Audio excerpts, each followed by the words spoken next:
Hi hello welcome to PSC tricks with Ammu. അപ്പോൾ പുതിയൊരു PYQ സെക്ഷനിലേക്ക് എല്ലാവർക്കും സ്വാഗതം കേട്ടോ. ഇന്നത്തെ നമ്മുടെ ഈ PYQ സെക്ഷന് ഒരു പ്രത്യേകത ഉണ്ട് കേട്ടോ. ഇതിപ്പോൾ നടന്ന 10th ലെവൽ മെയിൻസിൻ്റെ ഒരു ക്വസ്റ്റ്യൻ പേപ്പറാണ്. നമ്മളിനി പ്രിലിംസ് എഴുതാൻ പോണവർക്കും മെയിൻസ് എഴുതാൻ പോണവർക്കും ഒക്കെ ഉള്ളൊരു ബ്ലൂ പ്രിൻ്റ് ആണെന്ന് വേണമെങ്കിൽ പറയാം കേട്ടോ. അപ്പോൾ ഇത് നന്നായിട്ട് നിങ്ങൾ ഈ ക്വസ്റ്റ്യൻ നന്നായിട്ട് മനസ്സിലാക്കാൻ സാധിക്കുന്നതും ഇതിൻ്റെ റിലേറ്റഡ് ഫാക്റ്റ് പഠിക്കാൻ വേണ്ടിയിട്ട് ശ്രമിക്കുക കേട്ടോ. നിങ്ങൾക്ക് ഒരുപാട് യൂസ്ഫുൾ ആവുമേ. അപ്പോൾ നമുക്ക് നേരെ ക്ലാസ്സിലേക്ക് കയറുന്നാലോ. ഒന്നാമത്തെ ക്വസ്റ്റ്യൻ നോക്കാം. 1857 ഒന്നാം സ്വാതന്ത്ര്യ സമരത്തിൽ ഉത്തർപ്രദേശിലെ ബറൌട്ട് പർഗാനയിൽ കലാപത്തിന് നേതൃത്വം നൽകിയത് ആരാണ്? ഷാമലാണ് കേട്ടോ. ബറൌട്ട് പർഗാനയിൽ കലാപത്തിന് നേതൃത്വം നൽകിയത് ആരാണ്? ഷാമലാണ്. പിൻ തീയതി വെച്ച ചെക്ക് എന്ന് ഗാന്ധിജി വിശേഷിപ്പിച്ചത് എന്തിനെയാണ്? Option C Cripps mission. മലയാളത്തിൽ അച്ചടിച്ച ആദ്യ ഗ്രന്ഥം ഏത്? സംക്ഷേപ വേദാർത്ഥം. നിസ്സഹകരണ പ്രസ്ഥാനം നിർത്തിവെക്കാൻ ഗാന്ധിജിയെ പ്രേരിപ്പിച്ച സംഭവം എന്ത്? ചൗരി ചൗര. ഇതിപ്പോൾ ഒരുപാട് ക്വസ്റ്റ്യൻ പേപ്പറിൽ റിപ്പീറ്റ് ആയിട്ട് വന്നൊരു ക്വസ്റ്റ്യൻ ആണിത്. നിസ്സഹകരണ പ്രസ്ഥാനം നിർത്തിവെക്കാൻ ഗാന്ധിജിയെ പ്രേരിപ്പിച്ച സംഭവം ഏത് എന്നുള്ളത് ചൗരി ചൗര. 1897 അമരാവതിയിൽ വെച്ച് നടന്ന കോൺഗ്രസ് സമ്മേളനത്തിൻ്റെ അധ്യക്ഷൻ ആരായിരുന്നു? Sir C Sankaran Nair. 2025 മികച്ച ഫുട്ബോൾ താരത്തിനുള്ള ഫിഫ ദി ബെസ്റ്റ് പുരസ്കാരം നേടിയ കളിക്കാരൻ ആരാണ്? ഉസ്മാൻ ഡെംബലെയാണ് കേട്ടോ. നമ്മളിതിൻ്റെ ഫിഫ ദി ബെസ്റ്റ് നമ്മൾ PSC ബുള്ളറ്റിനിൽ ക്ലാസ് എടുത്തപ്പോൾ പറഞ്ഞതായിരുന്നു കേട്ടോ. 2025 മികച്ച ഫുട്ബോൾ താരത്തിനുള്ള ഫിഫ ദി ബെസ്റ്റ് പുരസ്കാരം നേടിയ കളിക്കാരൻ ആരാണ്? Ousmane Dembele. താഴെ പറയുന്നവയിൽ ശരിയായത് തിരഞ്ഞെടുക്കാനാണ് പറഞ്ഞിരിക്കുന്നത്. ഓപ്ഷൻ സി ആണ് ഇവിടെ ശരിയായിട്ട് വന്നിരിക്കുന്നത്. 2ഉം 3ഉം. ഉപോഷ്ണ മേഖല ഉച്ചമർദ്ദ മേഖല 30 ഡിഗ്രി വടക്ക് 30 ഡിഗ്രി തെക്ക് സ്ഥിതി ചെയ്യുന്നു. ഉപദ്രവീയ ന്യൂനമർദ്ദ മേഖല 60 ഡിഗ്രി വടക്ക് 60 ഡിഗ്രി തെക്ക് സ്ഥിതി ചെയ്യുന്നു. രണ്ടും പഠിച്ചു വെക്കുക കേട്ടോ. രണ്ട് സ്റ്റേറ്റ്മെൻറ്റും പഠിച്ചു വയ്ക്കുക. ഉപോഷ്ണ മേഖല ഉച്ചമർദ്ദ മേഖല 30 ഡിഗ്രി വടക്കും 30 ഡിഗ്രി തെക്കും സ്ഥിതി ചെയ്യുന്നു. ഉപദ്രവീയ ന്യൂനമർദ്ദ മേഖല 60 ഡിഗ്രി വടക്കും 60 ഡിഗ്രി തെക്കും സ്ഥിതി ചെയ്യുന്നു. താഴെ കൊടുത്തിരിക്കുന്നവയിൽ നദികളുടെ ശരിയായ പോഷക നദികൾ ഏതെല്ലാം എന്നാണ് ചോദിച്ചിരിക്കുന്നത്. ഓപ്ഷൻ ബി ആണ് 1ഉം 3ഉം. 1ഉം 3ഉമാണ് ശരിയായിട്ടുള്ളത്. ചമ്പൽ, ബനാസ്, ഗോദാവരി, കൊയ്ന. ഒരു സെക്കൻഡ് സമയത്തിൽ ഒരു നിശ്ചിത സ്ഥാനം കടന്നു പോകുന്ന തിരമാലകളുടെ എണ്ണം. തിര ആവൃത്തി. ഒരു സെക്കൻഡ് സമയത്തിൽ ഒരു നിശ്ചിത സ്ഥാനം കടന്നു പോകുന്ന തിരമാലകളുടെ എണ്ണം തിര ആവൃത്തി. താഴെ പറയുന്നവയിൽ ഉപദ്വീപീയ പീഠഭൂമിയുമായി ബന്ധപ്പെട്ട് ശരിയായ പ്രസ്താവനകൾ ഏതെല്ലാം? 1ഉം 2ഉം 3ഉം ശരിയാണ് കേട്ടോ. ഉപദ്വീപീയ പീഠഭൂമിയുടെ ചെരിവ് പടിഞ്ഞാറ് നിന്നും കിഴക്കോട്ട് കുറഞ്ഞു വരികയാണ് ചെയ്യുന്നത്. പഠിച്ചു വെക്കണേ. ഉപദ്വീപീയ പീഠഭൂമിയുടെ ചെരിവ് പടിഞ്ഞാറ് നിന്നും കിഴക്കോട്ട് കുറഞ്ഞു വരുന്നു. ഉപദ്വീപീയ പീഠഭൂമിയുടെ വടക്ക് കിഴക്കൻ തുടർച്ചയാണ് ഷില്ലോങ് പീഠഭൂമി എന്ന് പറയുന്നത്. ഉപദ്വീപീയ പീഠഭൂമിയുടെ വടക്ക് കിഴക്കൻ തുടർച്ചയാണ് ഷില്ലോങ് പീഠഭൂമി. ഉപദ്വീപീയ പീഠഭൂമിയുടെ പടിഞ്ഞാറ് അതിർത്തി ഗിർ മലനിരകളാണ്. ഉപദ്വീപീയ പീഠഭൂമിയുടെ പടിഞ്ഞാറ് അതിർത്തി എന്താണ്? ഗിർ മലനിരകളാണ്. താഴെ പറയുന്നവയിൽ ശരിയായ പ്രസ്താവനകൾ തിരഞ്ഞെടുക്കുക. 2ഉം 3ഉമാണ് ഇവിടെ ശരിയായിട്ടുള്ളത്. 2ഉം 3ഉം. വയനാട് ജില്ലയിൽ 3 താലൂക്കുകളുണ്ട്. 700 മീറ്റർ മുതൽ 2100 മീറ്റർ വരെയാണ് വയനാട് പീഠഭൂമിയുടെ ഉയരമെന്ന് പറയുന്നത്. വയനാട് ജില്ലയിൽ എത്ര താലൂക്കുകളാണുള്ളത്? 3 താലൂക്കുകളാണുള്ളത്. 700 മീറ്റർ മുതൽ 2100 മീറ്റർ വരെയാണ് വയനാട് പീഠഭൂമിയുടെ ഉയരം എന്ന് പറയുന്നത് കേട്ടോ. ഇതൊക്കെ പുതിയതാണ്, പഠിച്ചിരിക്കുക കേട്ടോ. വയനാട് പീഠഭൂമിയുടെ ഉയരം എത്രയാണ്? 700 മീറ്റർ മുതൽ 2100 മീറ്റർ വരെ. 2050 കേരളത്തെ കാർബൺ ന്യൂട്രൽ സംസ്ഥാനമാക്കാനുള്ള പദ്ധതിയായ അങ്കൻ ജ്യോതി പദ്ധതി പൈലറ്റ് അടിസ്ഥാനത്തിൽ നടപ്പിലാക്കിയ ഒരു നിയോജക മണ്ഡലം ഏത്? ചിറ്റൂരാണ് കേട്ടോ. ഇതൊക്കെ ഇമ്പോർട്ടൻ്റ് കറണ്ട് അഫെയർ ആണ്, നോട്ട് ചെയ്ത് വെക്കണേ. 2050 കേരളത്തെ കാർബൺ ന്യൂട്രൽ സംസ്ഥാനമാക്കാനുള്ള പദ്ധതിയായ അങ്കൻ ജ്യോതി പദ്ധതി അത് പൈലറ്റ് അടിസ്ഥാനത്തിൽ നടപ്പിലാക്കിയ ഒരു നിയോജക മണ്ഡലം ഏതാണ്? ചിറ്റൂരാണ് കേട്ടോ. ചിറ്റൂർ. അപ്പോൾ അങ്കൻ ജ്യോതി പദ്ധതി എന്താണ്? നമ്മുടെ 2050 കേരളത്തെ കാർബൺ ന്യൂട്രൽ സംസ്ഥാനമാക്കാനുള്ള പദ്ധതിയാണ് അങ്കൻ ജ്യോതി പദ്ധതി എന്ന് പറയുന്നത്. മിശ്ര സമ്പദ് വ്യവസ്ഥ എന്നതുകൊണ്ട് ഉദ്ദേശിക്കുന്നത്. മിശ്ര സമ്പദ് വ്യവസ്ഥ എന്നതുകൊണ്ട് ഉദ്ദേശിക്കുന്നത് പൊതുമേഖലയും സ്വകാര്യ മേഖലയും എന്നാണ് മിശ്ര സമ്പദ് വ്യവസ്ഥ എന്നതുകൊണ്ട് ഉദ്ദേശിക്കുന്നത്. താഴെ തന്നിരിക്കുന്നവയിൽ ഹരിത വിപ്ലവത്തിൻ്റെ ഘടകങ്ങൾ ഏതൊക്കെ? താഴെ തന്നിരിക്കുന്നവയിൽ ഹരിത വിപ്ലവത്തിൻ്റെ ഘടകങ്ങൾ ഏതൊക്കെ? എല്ലാമാണ് കേട്ടോ. അത്യുൽപാദന ശേഷിയുള്ള വിത്തുകൾ, ജലസേചനം, രാസവള പ്രയോഗം, എല്ലാം. ഓപ്ഷൻ ഡി ആണ് ആൻസർ ആയിട്ട് വരുന്നത്. ഈ ഹരിത വിപ്ലവം ഇല്ലാത്ത ഒരു ക്വസ്റ്റ്യൻ പേപ്പറും ഇല്ല കേട്ടോ. എല്ലാത്തിലും കയറിയിരിക്കുന്ന ഒരു ക്വസ്റ്റ്യനാണ് ഹരിത വിപ്ലവം. PSCയുടെ ഇഷ്ട ടോപ്പിക്കാണ്. ഇന്ത്യൻ ഭരണഘടനയിലെ പഞ്ചവത്സര പദ്ധതികൾ എന്ന സങ്കല്പം ഏത് രാജ്യത്തു നിന്നാണ് കടമെടുത്തിരിക്കുന്നത്? എവിടെ നിന്നാണ്? റഷ്യയിൽ നിന്നാണ് പഞ്ചവത്സര പദ്ധതികൾ എന്ന സങ്കല്പം കടമെടുത്തിരിക്കുന്നത് കേട്ടോ. പഞ്ചവത്സര പദ്ധതിയും ഇപ്പോൾ ട്രെൻഡിങ് ആയി പോയിരിക്കുന്ന ടോപ്പിക്കാണ് കേട്ടോ. എല്ലാ ക്വസ്റ്റ്യൻ പേപ്പറിലും കാണാവേ. ഇന്ത്യൻ ജനസംഖ്യയുടെ 70% ആളുകളും ഏർപ്പെട്ടിരിക്കുന്ന മേഖല ഏതാണ്? പ്രാഥമിക മേഖല, കൃഷി അതുപോലെയുള്ളതാണ് കേട്ടോ. ഇന്ത്യൻ ജനതയുടെ 70% ആളുകളും ഏർപ്പെട്ടിരിക്കുന്ന മേഖല ഏതാണ്? പ്രാഥമിക മേഖല. താഴെ പറയുന്നവയിൽ സാമ്പത്തിക വികസനത്തിൻ്റെ അളവുകോൽ ഏതാണ്? താഴെ പറയുന്നവയിൽ സാമ്പത്തിക വികസനത്തിൻ്റെ അളവുകോൽ ഏതാണ്? പ്രതിശീർഷ വരുമാനമാണ് കേട്ടോ. ഇതൊക്കെ CRT ക്വസ്റ്റ്യൻസ് ആണ്. താഴെ പറയുന്നവയിൽ സാമ്പത്തിക വികസനത്തിൻ്റെ അളവുകോൽ ഏതാണ്? പ്രതിശീർഷ വരുമാനം. താഴെ പറയുന്നവയിൽ കേന്ദ്ര ഗവൺമെൻറ് കളക്ട് ചെയ്യാത്ത നികുതി ഏത്? താഴെ പറയുന്നവയിൽ കേന്ദ്ര ഗവൺമെൻറ് കളക്ട് ചെയ്യാത്ത നികുതി ഏതാണ്? തൊഴിൽ നികുതിയാണ് കേട്ടോ. വരുമാന നികുതി, എക്സൈസ് ഡ്യൂട്ടി, കസ്റ്റം തീരുവയൊക്കെ എന്താണ്? കേന്ദ്ര ഗവൺമെൻറ് കളക്ട് ചെയ്യുന്ന നികുതിയാണ്. തൊഴിൽ നികുതി കേന്ദ്ര ഗവൺമെൻറ് കളക്ട് ചെയ്യുന്നില്ല. ചോദനം അതിൻ്റെ പ്രധാനത്തെ ഉണ്ടാക്കുന്നു എന്ന് പറഞ്ഞതാര്? JB സേ ആണ്. ചോദനം അതിൻ്റെ പ്രധാനത്തെ ഉണ്ടാക്കുന്നു എന്ന് പറഞ്ഞത് JB സേ. കാലക്രമത്തിൽ എഴുതാനാണ് പറഞ്ഞിരിക്കുന്നത് കേട്ടോ. ഇന്ത്യയിലെ രാഷ്ട്രപതിമാരെ കാലക്രമത്തിൽ എഴുതാനാണ് പറഞ്ഞിരിക്കുന്നത്. B ആണ് ആൻസർ ആയിട്ട് വരുന്നത് കേട്ടോ. CB രാജേന്ദ്ര പ്രസാദ്, സർവേപ്പള്ളി രാധാകൃഷ്ണൻ, സക്കീർ ഹുസൈൻ, VV ഗിരി കേട്ടോ. 1 രാജേന്ദ്ര പ്രസാദ്, 2 C രാധാകൃഷ്ണൻ, പിന്നെ 3 സക്കീർ ഹുസൈന്, 4 VV ഗിരി. ചേരുംപടി ചേർക്കാനാണ് പറഞ്ഞിരിക്കുന്നത്. അംഗത്തിൻ്റെ കാലാവധി 6 വർഷം എന്നുള്ളത് ഏതാണ്? രാജ്യസഭ. ധനകാര്യ ബില്ല് ആദ്യം അവതരിപ്പിക്കുന്നത് എവിടെയാണ്? ലോകസഭയിലാണ് കേട്ടോ. അപ്പോൾ 2 C എല്ലാവർക്കും അറിയാമല്ലേ, നമുക്ക് പെട്ടെന്ന് ആൻസർ കിട്ടും. ഇതുമാണ് 2 C ഉള്ളത് അല്ലേ. പിന്നെ രാജ്യസഭ എന്ന് പറയുന്നത് കൗൺസിൽ ഓഫ് സ്റ്റേറ്റ് ആണ് അല്ലേ. 3 A കിട്ടിയാലും നമുക്ക് ആൻസർ കിട്ടി. ഇതാണ് ആൻസർ എന്ന് കിട്ടും അല്ലേ. രാജ്യസഭ എന്ന് പറയുന്നത് കൗൺസിൽ ഓഫ് സ്റ്റേറ്റ് എന്നാണ് അറിയപ്പെടുന്നത്. ലോകസഭ എന്താണ്? ഹൗസ് ഓഫ് ദി പീപ്പിൾ എന്നാണ് അറിയപ്പെടുന്നത്. അംഗത്തിൻ്റെ കാലാവധി 6 വർഷം. രാജ്യസഭയാണ്. രാജ്യസഭയിലെ അംഗത്തിൻ്റെ കാലാവധി എത്രയാണ്? 6 വർഷമാണ്. ധനകാര്യ ബില്ല് ആദ്യം അവതരിപ്പിക്കുന്ന സഭ ഏതാണ്? ലോകസഭയിലാണ്. രാജ്യസഭ എന്ന് പറയുന്നത് കൗൺസിൽ ഓഫ് സ്റ്റേറ്റ് എന്നറിയപ്പെടുന്നു. ലോകസഭ എന്താണ്? ഹൗസ് ഓഫ് ദി പീപ്പിൾ എന്ന് അറിയപ്പെടുന്നു. ഇന്ത്യൻ രാഷ്ട്രപതിക്ക് വേണ്ട യോഗ്യതകളെക്കുറിച്ച് പ്രതിപാദിക്കുന്ന ഭരണഘടനാ വകുപ്പ് ഏത്? വകുപ്പ് 58. ഇന്ത്യയിൽ സ്വാതന്ത്ര്യവും നിഷ്പക്ഷവുമായ ഒരു നീതിന്യായ സംവിധാനം ഉറപ്പാക്കാനായി ഭരണഘടന നൽകിയിരിക്കുന്ന വ്യവസ്ഥകളിൽ പെടാത്തത് ഏതൊക്കെ? 3 മാത്രമാണ് പെടാത്തത്. ഓപ്ഷൻ C ആണ് ആൻസർ. 3 ഓൺലി എന്നുള്ളതാണ് പെടാത്തത്. അപ്പോൾ പെടുന്നത് ജഡ്ജിമാരെ നിയമിക്കുന്നത് യോഗ്യതയുടെ അടിസ്ഥാനത്തിലായിരിക്കണം.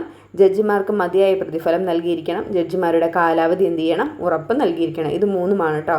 നമ്മുടെ ഇന്ത്യയിലെ സ്വാതന്ത്ര്യവും നിഷ്പക്ഷവുമായ ഒരു നീതിന്യായ സംവിധാനം ഉറപ്പാക്കാൻ വേണ്ടിയിട്ട് ഭരണഘടന നൽകിയിരിക്കുന്ന വ്യവസ്ഥകളിൽ പെടുന്നത്.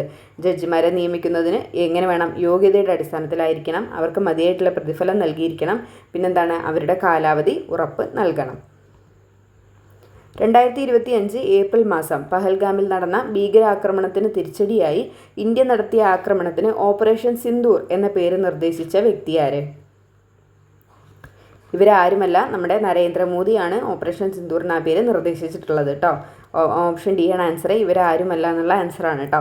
ഇത്രയും നാൾ ചോദിച്ചിരുന്നത് ആ പേരാണ്, ഓപ്പറേഷൻ സിന്ദൂർ എന്നുള്ള പേരാണ് ചോദിച്ചിരുന്നത്. ഇപ്പോൾ നേരെ തിരിച്ച് ചോദിക്കാൻ തുടങ്ങി. ആ പേര് നിർദ്ദേശിച്ച വ്യക്തി ആരാണ് ചോദിക്കാൻ തുടങ്ങി. പ്രധാനമന്ത്രി നരേന്ദ്രമോദിയാണ് കേട്ടോ.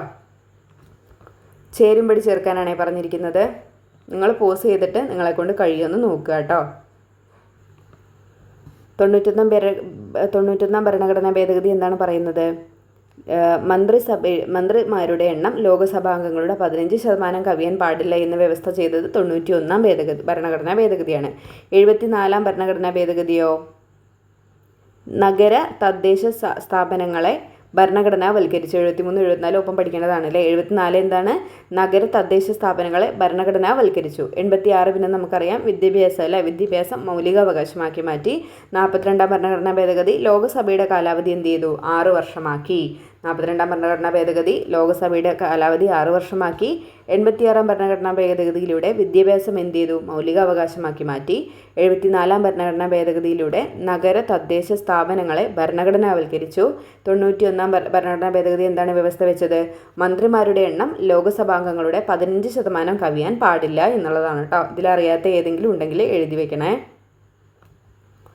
ഇന്ത്യയുടെ ദേശീയ സുരക്ഷാ ഉപദേഷ്ടാവ് താഴെ പറയുന്നവയിൽ ആരാണ്? അജിത് ഡോവലാണ് കേട്ടോ. ഇന്ത്യയുടെ ദേശീയ സുരക്ഷാ ഉപദേഷ്ടാവായിട്ട് നിയമിതനായിരിക്കുന്നത് ആരാണ്? അജിത് ഡോവലാണ് കേട്ടോ. അതൊക്കെ എഴുതി വെച്ചോണേ, കറണ്ട് അഫെയർ ആണ്. ഇന്ത്യയുടെ ദേശീയ സുരക്ഷാ ഉപദേഷ്ടാവ് ആരാണ്? അജിത് ഡോവൽ. സംസ്ഥാന തെരഞ്ഞെടുപ്പ് കമ്മീഷനുമായി ബന്ധപ്പെട്ട് താഴെ കൊടുത്തിരിക്കുന്ന പ്രസ്താവനകൾ ശരിയായത് ഏതെന്നാണ് ചോദിച്ചിരിക്കുന്നത്. സി ആണ് ആൻസർ. 1ഉം 3ഉം 1ഉം 3ഉമാണ് കറക്റ്റായിട്ടുള്ള ആൻസർ. ഭരണഘടനയുടെ 243K വകുപ്പ് സംസ്ഥാന തെരഞ്ഞെടുപ്പ് കമ്മീഷനെ കുറിച്ച് പ്രതിപാദിക്കുന്നു. ഹൈക്കോടതി ജഡ്ജിക്ക് വേണ്ടി നിർവചിച്ചിരിക്കുന്ന അടിസ്ഥാനത്തിലും രീതിയിലുമല്ലാതെ സംസ്ഥാന തെരഞ്ഞെടുപ്പ് കമ്മീഷണറെ കാലാവധിക്ക് മുൻപായി ആ പദവിയിൽ നിന്ന് മാറ്റാൻ കഴിയില്ല. എന്തൊക്കെയാണ്? ഏതാണ് അവരുമായിട്ട് ബന്ധപ്പെട്ട ഭരണഘടനാ വകുപ്പ്? ഏതാണ്? നമ്മുടെ സംസ്ഥാന തെരഞ്ഞെടുപ്പ് കമ്മീഷനുമായിട്ട് ബന്ധപ്പെട്ട ഭരണഘടനാ വകുപ്പ് ഏതാണ്? 243K ആണ് കേട്ടോ. 243K എന്താണ് പറയുന്നത്? സംസ്ഥാന തെരഞ്ഞെടുപ്പ് കമ്മീഷനെ കുറിച്ച് പ്രതിപാദിക്കുന്ന വകുപ്പാണ്. അതുപോലെ തന്നെ ഹൈക്കോടതി ജഡ്ജിക്ക് വേണ്ടിയിട്ട് നിർവചിച്ചിരിക്കുന്ന അടിസ്ഥാനത്തിലും രീതിയിലുമല്ലാതെ നമ്മുടെ സംസ്ഥാന തെരഞ്ഞെടുപ്പ് കമ്മീഷണറെ കാലാവധിക്ക് മുൻപായിട്ട് എന്താണ് ആ പദവിയിൽ നിന്ന് മാറ്റാൻ വേണ്ടിയിട്ട് കഴിയില്ല എന്നും കൂടെ പറയുകയാണ്. അപ്പോൾ അത് രണ്ടുമാണ് ഇവിടെ ശരിയായിട്ടുള്ള സ്റ്റേറ്റ്മെൻറ്റ് കേട്ടോ. കേരള സംസ്ഥാന സാക്ഷരതാ മിഷൻ അതോറിറ്റിയുമായി ബന്ധപ്പെട്ട പ്രസ്താവനകളിൽ ശരിയായത് ഏത്?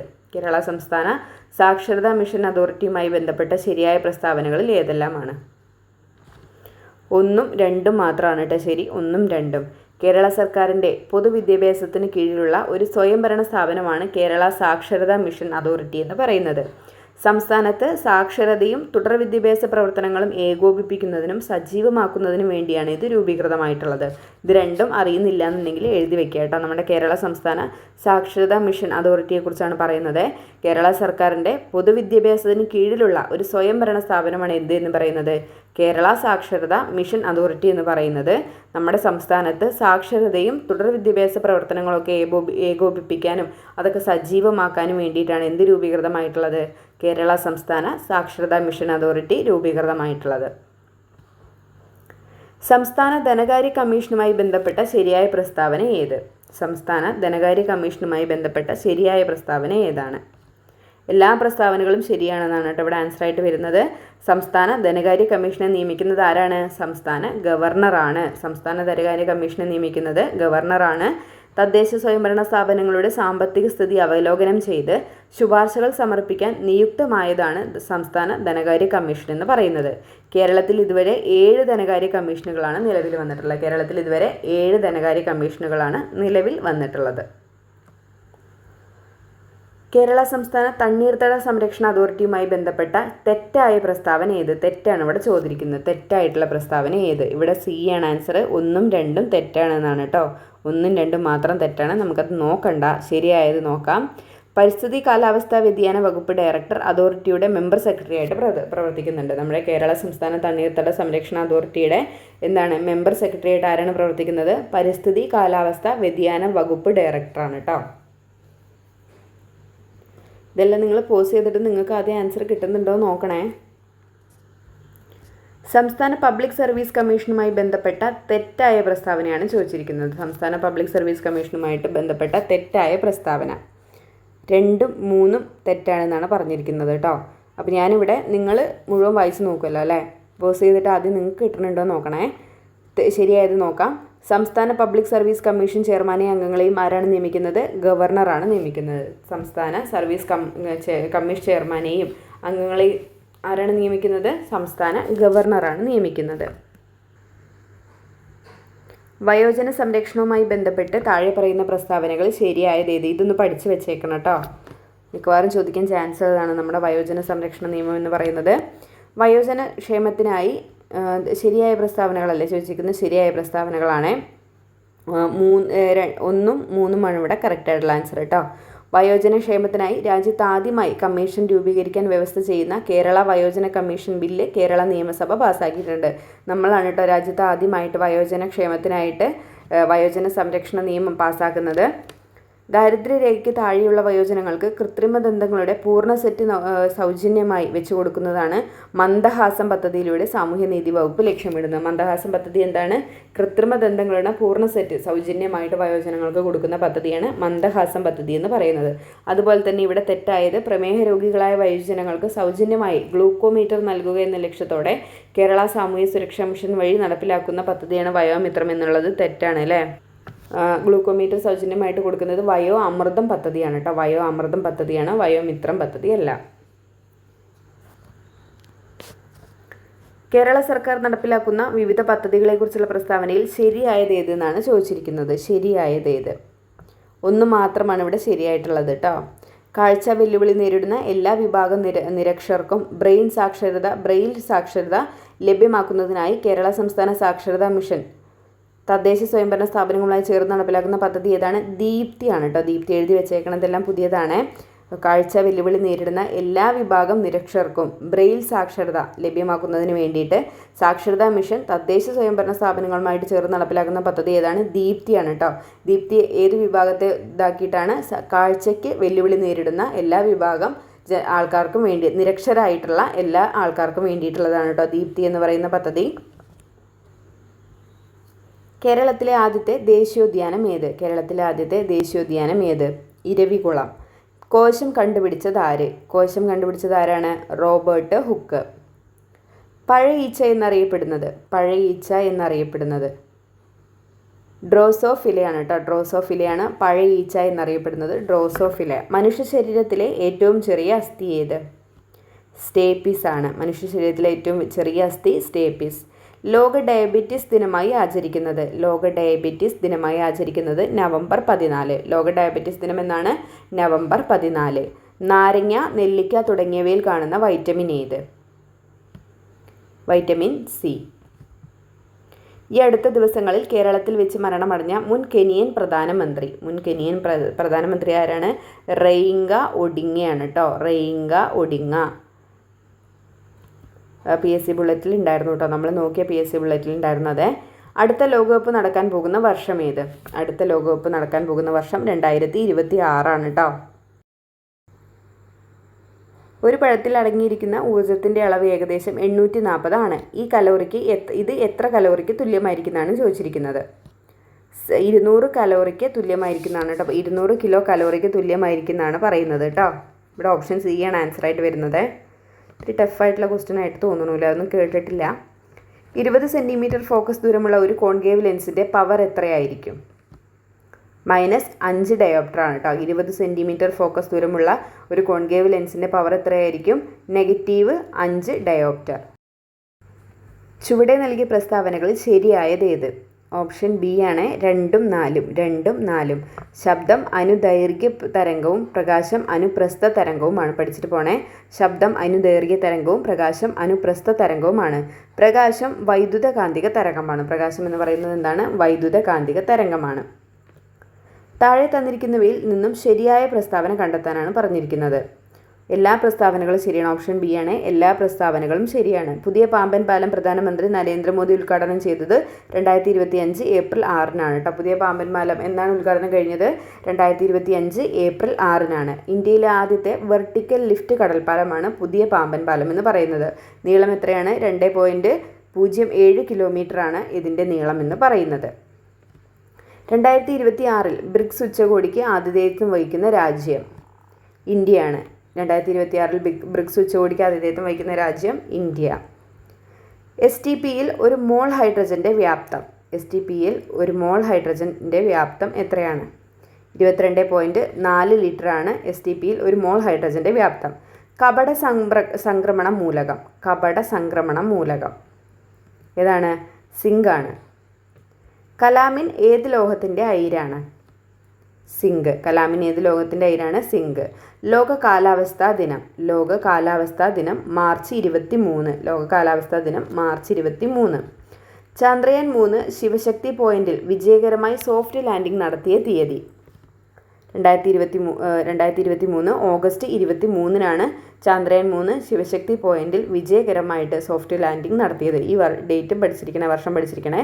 2023 ഓഗസ്റ്റ് 23. ഓഗസ്റ്റ് 23 എന്തായിട്ട് ബഹിരാകാശ ദിനമായിട്ട് ആചരിച്ചു വരുന്നു.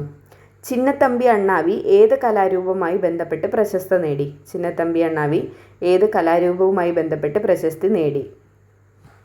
ചവിട്ടു നാടകം. ഒളിമ്പിക്സിൽ പങ്കെടുത്ത ആദ്യ മലയാളി വനിത ആര്? ഒളിമ്പിക്സിൽ പങ്കെടുത്ത ആദ്യ മലയാളി വനിത ആര്? മലയാളി ആര് എന്നാണ്, വനിതയില്ല കേട്ടോ. ഒളിമ്പിക്സിൽ പങ്കെടുത്ത ആദ്യത്തെ മലയാളി ആര്?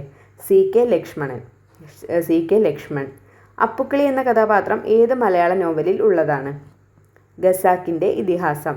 ശബരിമല ക്ഷേത്രം ഏത് ജില്ലയിലാണ് സ്ഥിതി ചെയ്യുന്നത്? Pathanamthitta. 2025 Indian film festival of കേരളയിൽ മികച്ച ജനപ്രിയ ചിത്രത്തിനുള്ള ഓഡിയൻസ് പോൾ പുരസ്കാരം ലഭിച്ച ചിത്രമേത്? തന്തപ്പേര്. മച്ചാട്ടിളയത് ഏത് സാഹിത്യശാഖയിലാണ് പ്രസിദ്ധി നേടിയിട്ടുള്ളത്?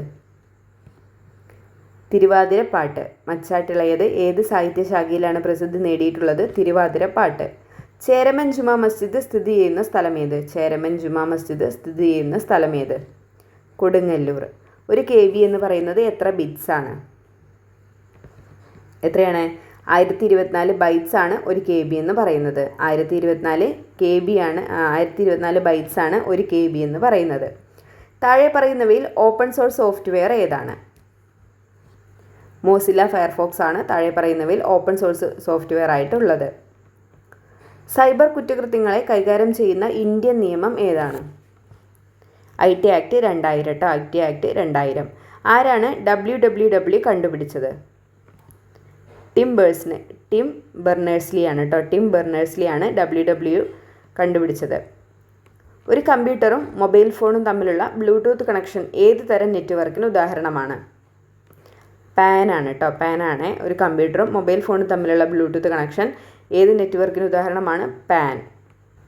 2025 കേന്ദ്ര സാഹിത്യ അക്കാദമി യുവ പുരസ്കാരം നേടിയത് ആരാണ്? 2025 കേന്ദ്ര സാഹിത്യ അക്കാദമി യുവ പുരസ്കാരം അഖിൽ പി ധർമ്മജനാണ്. Ram care of Anandi. 2025 ഇന്ത്യയുടെ 52ാമത് ചീഫ് ജസ്റ്റിസായി ചുമതലയേറ്റത് ആരാണ്? BR ഗവായി. നമ്മൾ നോക്കണേ, 52 പറഞ്ഞിരിക്കുന്നത്. 52ാമത് ആരാണ്? ജസ്റ്റിസ് BR ഗവായി ആണ് കേട്ടോ. സൂര്യകാന്ത് 53ാമത് ചീഫ് ജസ്റ്റിസ് ആണ്. 2025 വിവരാവകാശ നിയമത്തിലെ വകുപ്പ് 8 പ്രകാരം ഇവയിൽ ഏത് തരം വിവരങ്ങളാണ് വെളിപ്പെടുത്തേണ്ടതില്ലാത്തത്? ഇന്ത്യയുടെ പരമാധികാരത്തെയും അഖണ്ഡതയെയും ബാധിക്കുന്നവ എന്താണ്?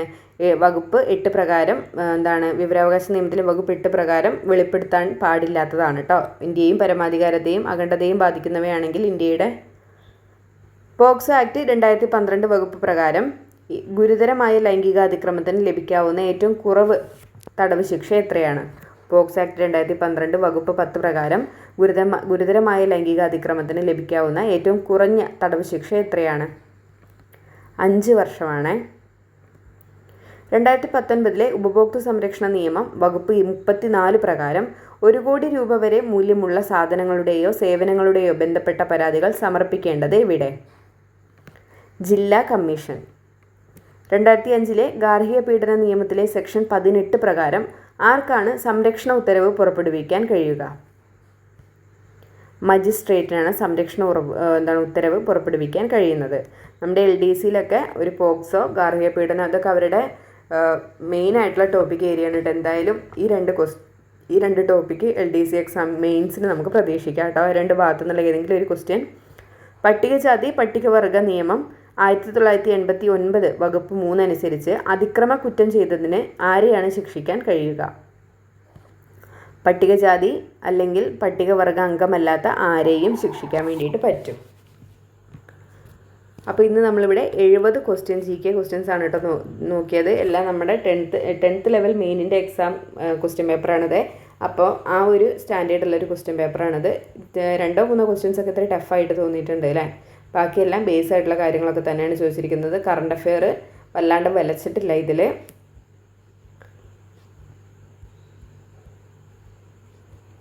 അറിയാത്ത എന്തെങ്കിലും ക്വസ്റ്റ്യൻ വന്നിട്ടുണ്ടെങ്കിൽ പുതിയതായിട്ട് എന്തെങ്കിലും ക്വസ്റ്റ്യൻ കണ്ടിട്ടുണ്ടെങ്കിൽ എഴുതി വെക്കുക കേട്ടോ. അത് നന്നായിട്ട് പഠിക്കുകയും ചെയ്യുക കേട്ടോ. ആ ക്വസ്റ്റ്യൻ്റെ റിലേറ്റഡ് ഫാക്റ്റും കൂടെ പഠിച്ചാൽ നന്നായിരിക്കും കേട്ടോ. അറിയാത്ത ക്വസ്റ്റ്യൻ്റെ റിലേറ്റഡ് ഫാക്റ്റും കൂടെ നമ്മൾ കണ്ടെത്തിയിട്ട് പഠിക്കുകയാണെങ്കിൽ നന്നായിരിക്കുമേ. അപ്പോൾ ഇന്നത്തെ ക്ലാസ് ഇഷ്ടമായി എന്ന് വിചാരിക്കുന്നു. ഇഷ്ടമാണെങ്കിൽ ലൈക്ക് ചെയ്യാനും നിങ്ങളുടെ അഭിപ്രായങ്ങൾ കമൻറ്റ് ചെയ്യാനും മറക്കരുത് കേട്ടോ. അപ്പോൾ വീണ്ടും നമുക്ക് നല്ലൊരു ക്ലാസ്സിൽ കാണാവേ. താങ്ക്